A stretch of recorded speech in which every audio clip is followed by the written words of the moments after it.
Olá, tudo bem? Como você vai? Depois de muitas solicitações a respeito, pô, professor, fala um pouquinho aí sobre a teoria geral da administração. Cá estamos nós, então. O que são as teorias gerais da administração? Vamos entender as primeiras teorias, né, até aí os anos pós-guerra, para depois a gente complementar numa segunda aula as teorias subsequentes. Vamos lá?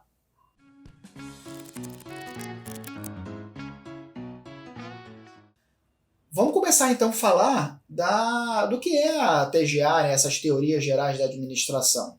Vamos fazer aqui um paralelo com o sistema do corpo humano. Né? O nosso corpo humano ele é dividido em vários sistemas: sistema respiratório, sistema muscular, enfim. Eu não sou o expert aqui de falar de biologia, mas vocês sabem melhor do que eu como funcionam esses sistemas. O estudo da administração, fazendo aqui um comparativo, ele é exatamente a percepção do homem, do comportamento do homem diante dos sistemas organizacionais.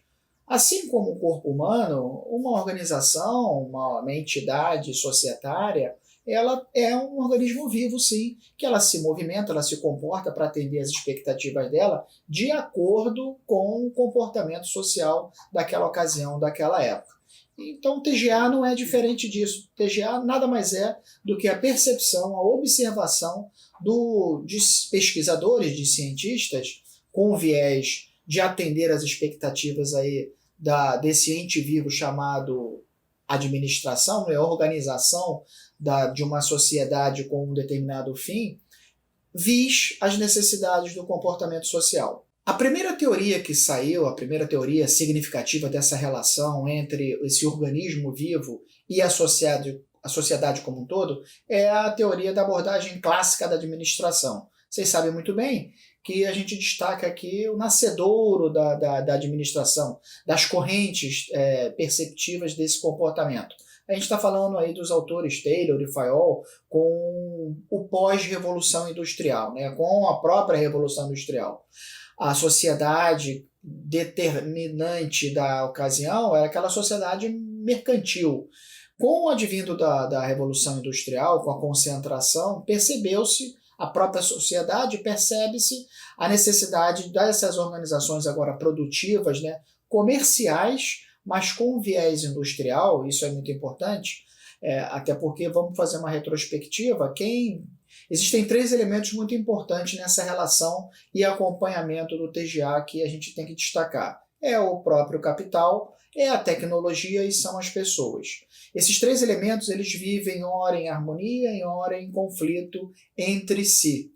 Com a Revolução Industrial, o capital ele buscou a integralização naquele momento desses elementos e terminando, consequentemente, aí, o nascedouro da escola científica. E o que é a escola científica? O que foi, na verdade, a escola científica?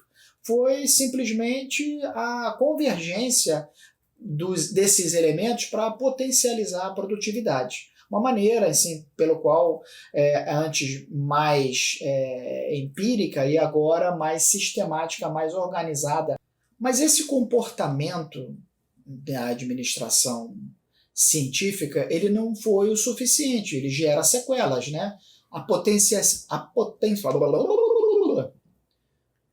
Mas esse comportamento da administração científica, ele gera sequelas.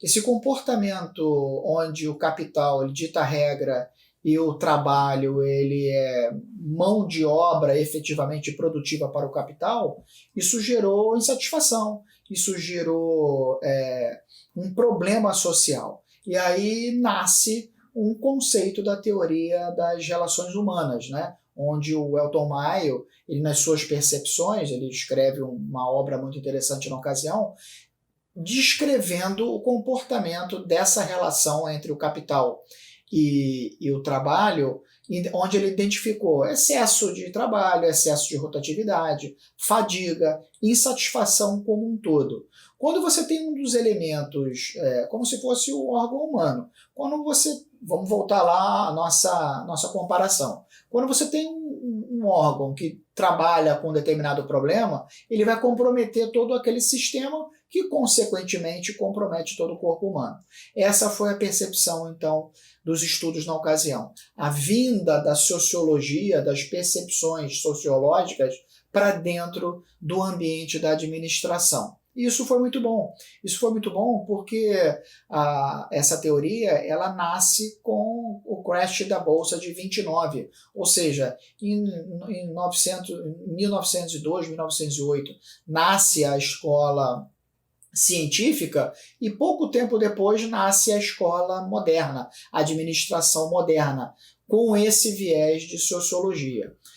Existia um desconforto, né, em função da desconfiança do mercado, as empresas quebrando, as empresas todas elas falindo efetivamente, os investidores nesse momento perdendo seus créditos com os agentes financeiros, ou seja, hoje nós estamos bastante descolados com relação a esse comportamento, né? A nossa bolsa fecha 4, 5 vezes no mesmo dia, mas naquela época isso não era permissível. Hoje, desemprego a taxas alarmantes no Brasil, no mundo inteiro, e naquela época eles não estavam acostumados com isso. Observe, então, eu fazendo esse comentário, que a administração ela evolui na linha do tempo, como eu disse, de acordo com o comportamento social. E quando a gente apresenta as teorias elas não foram fatiadas no tempo, elas são fatiadas como forma científica de nós melhor observarmos os seus comportamentos, mas na verdade o que a gente vive hoje é um acúmulo de experiências dessas teorias. Especificamente falando da teoria, então, das relações humanas, ela traz para dentro, se a gente fosse concluir, ela traz para dentro das organizações essa percepção, a necessidade de medir melhor a força do capital com a força do trabalho. Legal? Só que quando duas forças muito poderosas e fortes se juntam, geram atritos, geram conflitos. E aí ocorreu a necessidade, né, o Max Weber, nas suas percepções, também desenvolveu uma obra muito interessante com o viés de organizar de forma burocrática essa relação entre o capital e o trabalho. Nasce a teoria da burocracia. Burocracia é uma palavra meio pejorativa, né? É uma palavra que engessa, amarra, eu não gosto dessa palavra, mas na ocasião, observa que eu falei para você que era a necessidade da sociedade. E a sociedade naquela ocasião, ela buscava ali um equilíbrio dessas duas forças. Então nada melhor do que a gente traçar uma regra, traçar um plano, traçar uma norma. O Weber ele coloca para dentro das organizações e busca eliminar as arbitrariedades, ou seja, o que é bom para mim pode não ser o que é bom para você, e eu não quero fazê-lo. Mas se a gente buscar um ponto de equilíbrio, um denominador comum, pode ser que a gente desenvolva o trabalho de uma forma harmoniosa. Essa é a percepção da teoria da burocracia na ocasião. Organizar as atividades que são desenvolvidas hoje para gerar resultado no futuro. Isso vive numa harmonia, né, se desenvolve numa harmonia muito interessante, só que o mundo ele evolui, a sociedade ela evolui e exige um comportamento da mesma forma evoluído das organizações. Daí nasce, através aí das percepções do Herbert Simon, né, que foi um pesquisador na época com a sua obra, a teoria do comportamento.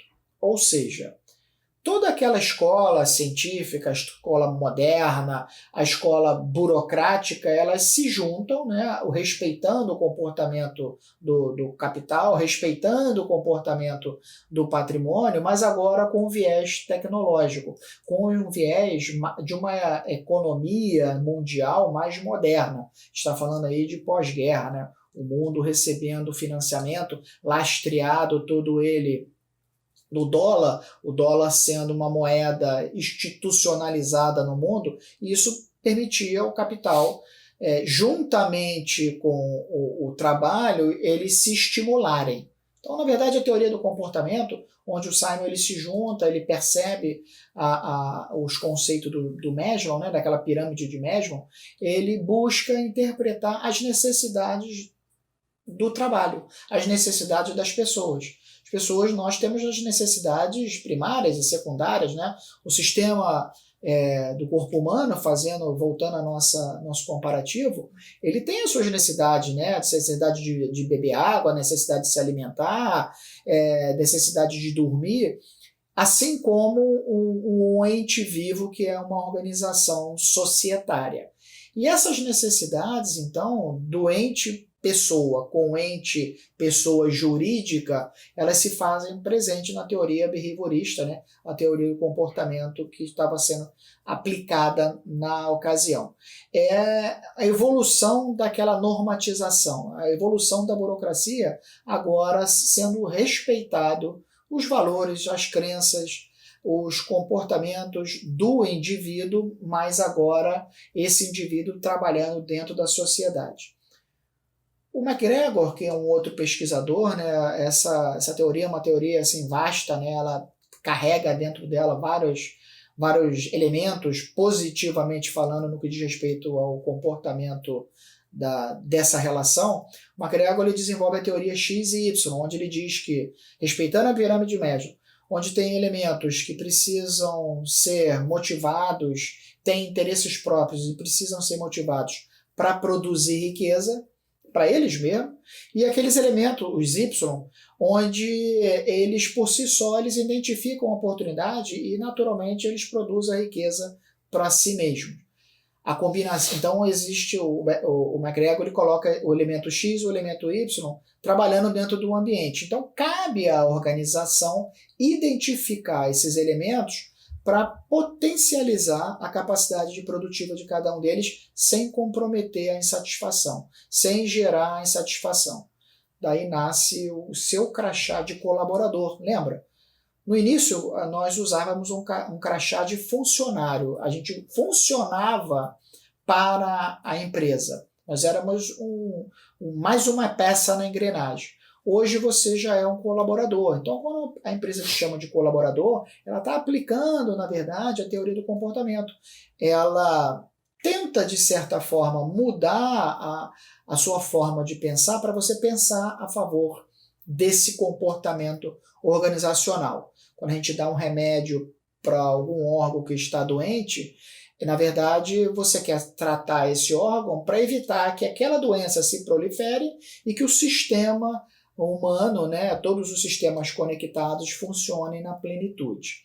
É um pouco disso que a teoria behaviorista trata. Legal? A gente viu então essas teorias, que são teorias iniciais, e vai ficando, e assim, vamos guardar por aqui essas informações. Nos próximos encontros nossos eu vou tratar das outras teorias aí evolutivas, com o viés da tecnologia, né, dentro dessa engrenagem, dessa relação agora positiva entre o capital e o trabalho. Legal? Um abraço, tudo de bom, fique na paz, hein? Tchau!